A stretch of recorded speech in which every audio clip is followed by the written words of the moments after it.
नमस्कार शेतकरी मित्रांनो, स्वागत आहे आपलं आपल्या यूट्यूब चॅनलवरती।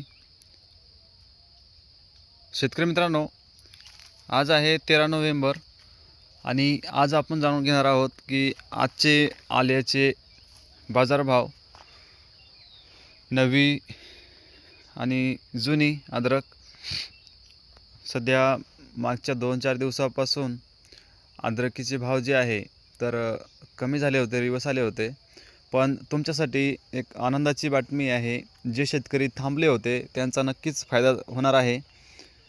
ज्या शेतकऱ्यांनी ह्या मागच्या 2-3 दिवसांमध्ये माल दिला त्यांचा 2 ते 5 रुपयापर्यंत तोटा झाला असेल। कारण अद्रकीचे भाव जे आहे तर एक 10 तारखेपासून ते 12 तारखेपर्यंत, म्हणजे 8-9 पासून ते 12 तारखेपर्यंत कमी होते।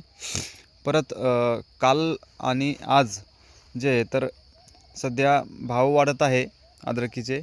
तर बरेच शेतकऱ्यांना मी आपल्या मागच्या व्हिडिओमध्ये सांगितलं होतं की त्यांनी कमीत कमी 15 तारखेपर्यंत किंवा 7 ते 8-10 दिवस अजून थांबावं, जेणेकरून तुम्हाला एक 4-5 रुपयाचा फायदा तरी होईल। तर आज आहे 13 नोव्हेंबर आणि आजचे रेट जे आहे तर नवीन मालाचे जे भाव आहे ते टॉप क्वालिटीचा माल जो आहे 30 ते 32 रुपयापर्यंत चालू आहे।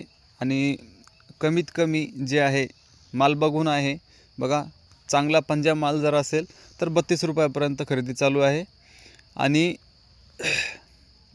कमीत कमी जे आहे तर 28 रुपयापर्यंत खरेदी चालू आहे।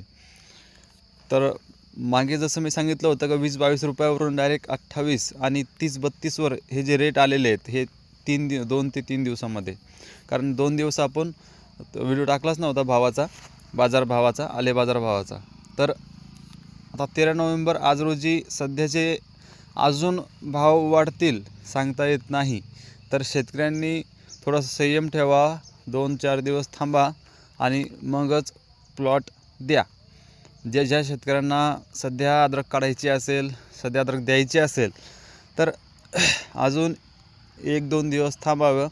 त्यानंतर भाव स्थिर जर राहिले तर समजून घ्यायचं की आता भाव वाढणार नाही आहे। जर ह्या 2 दिवसात अजून जर भाव वाढले तर वाढतील, जर 2 ते 3 दिवसात अजून भाव नाही वाढले याच्यापेक्षा तर समजून जायचं की ही रेंज सरासरी असणार आहे तुमची एक 30 रुपयापासून तर 32 रुपयापर्यंत माल बघून व्यापारी घेत आहेत। व्हिडिओ आवडला तर लाईक करा।